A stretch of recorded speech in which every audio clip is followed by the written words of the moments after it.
Racist neighbor calls cops on black teen, doesn't know his dad's a lawyer. Imagine being in your own neighborhood, minding your own business, when suddenly you're approached with suspicion for doing nothing wrong.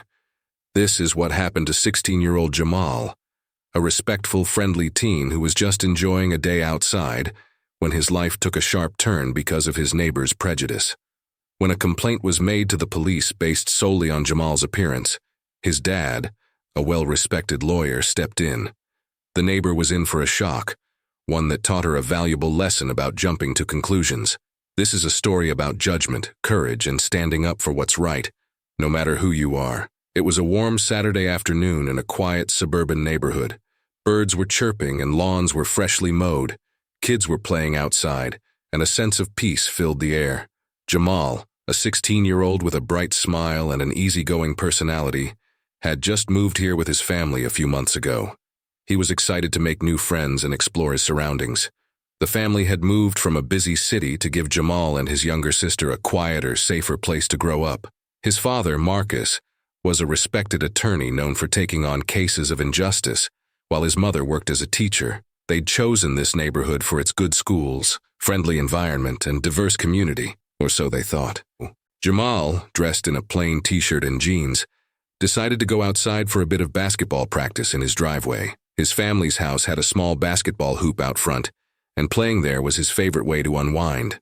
As he dribbled and took shots, lost in his own thoughts, he didn't notice the curtains twitching next door. Their neighbor, Ms. Whitman, was watching Jamal closely from her window. Ms. Whitman was a woman in her late 50s, known in the neighborhood for her watchful eye, and for being particular about the order of her surroundings. She'd lived there for years, and Jamal's family moving in had sparked some complaints from her about the new people.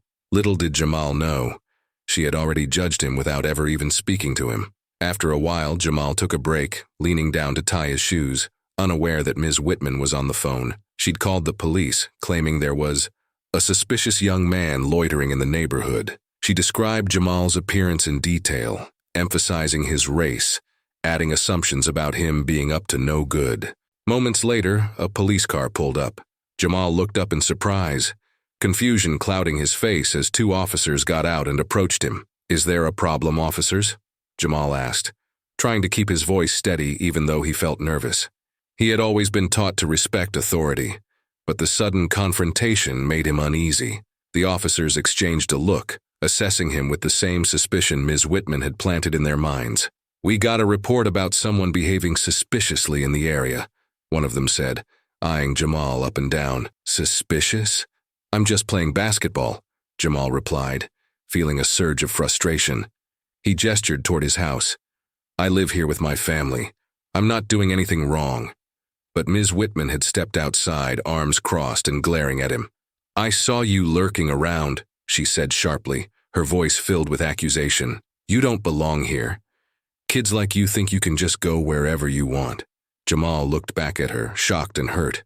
He had never experienced such hostility before, especially not for simply existing in his own space. He clenched his fists, but he remembered his dad's words, "Stay calm, stay respectful." The officers asked Jamal for his ID, their tone still doubtful. Jamal explained that he hadn't brought his wallet outside, since he was just in his own driveway. But Ms. Whitman insisted, "See? He doesn't even have ID. He's just here to cause trouble." By now, neighbors had started to gather, watching the scene unfold with mixed expressions of concern and curiosity. Jamal felt small under everyone's scrutiny, as if he were on trial for a crime he hadn't committed.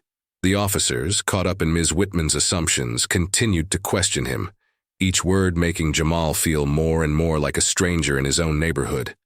Just then, Jamal's father, Marcus, stepped out of the house. He had been working in his home office when he noticed the commotion.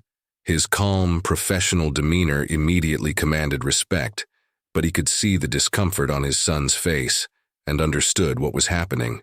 Marcus approached, his eyes narrowing slightly at the officer's stance. "Is there an issue with my son?" he asked, his tone polite but firm. One of the officers cleared his throat. "We received a call about suspicious activity," he explained, glancing toward Ms. Whitman, who was still watching with a smug look on her face. Marcus listened, nodding slightly, and then asked, So you assumed that playing basketball in one's own driveway was grounds for suspicion? His voice was calm, but a steely edge cut through his words. Marcus pulled out his wallet and showed his ID, revealing his status as a prominent lawyer in the area. I'm Marcus Williams, a defense attorney. This is my home, and that young man you're questioning is my son. The officers' eyes widened as they realized who they were dealing with. Their demeanor shifted, and they quickly tried to explain that they were only following protocol based on Ms. Whitman's report. The smug expression on her face began to falter, as Marcus addressed her directly. Ms. Whitman, I don't appreciate baseless accusations against my son, he said calmly, though his words carried undeniable weight. Jamal wasn't doing anything wrong. He was just playing basketball outside his own home, yet you saw fit to judge him and call the police. Ms. Whitman stammered, trying to defend herself, saying she was just being cautious, but Marcus didn't let up. Cautious or prejudiced? He asked, his gaze unwavering. Jamal deserves respect, just like anyone else in this neighborhood. Neighbors began murmuring among themselves, clearly uncomfortable with the situation and the exposure of Ms. Whitman's prejudices.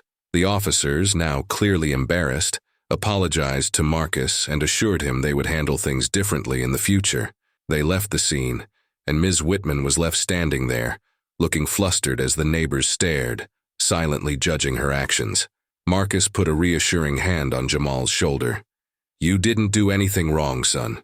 Some people just need to learn that everyone deserves respect, no matter what they look like or where they're from. Ms. Whitman tried to defend herself once more, but Marcus cut her off, keeping his tone civil but firm. I hope this teaches you a lesson, Ms. Whitman. We're all part of this community, and I expect my family to be treated with the same respect as anyone else. Ms. Whitman, now humiliated, muttered a quick, insincere apology before retreating inside her house. She had underestimated Marcus's ability to stand up for his son, and now her actions had brought her own prejudice to light for everyone to see. This story reminds us all of the dangers of judging others based on appearances and assumptions. Ms. Whitman's actions serve as a powerful lesson about the harm that prejudice and unfounded suspicions can cause, especially when directed at innocent people. Her rush to judgment not only hurt Jamal but also exposed her own biases to the community. Marcus's calm and respectful approach, despite the unfair treatment his son faced, shows the strength of handling conflicts with dignity and standing up against injustice. He reminded everyone that assumptions based on skin color or appearances have no place in a just society. The moral here is simple, but profound. We must see each other as human beings first, treating one another with respect, kindness, and understanding. Because in the end, we're all neighbors, and it's up to each of us to create a community where everyone feels safe and accepted.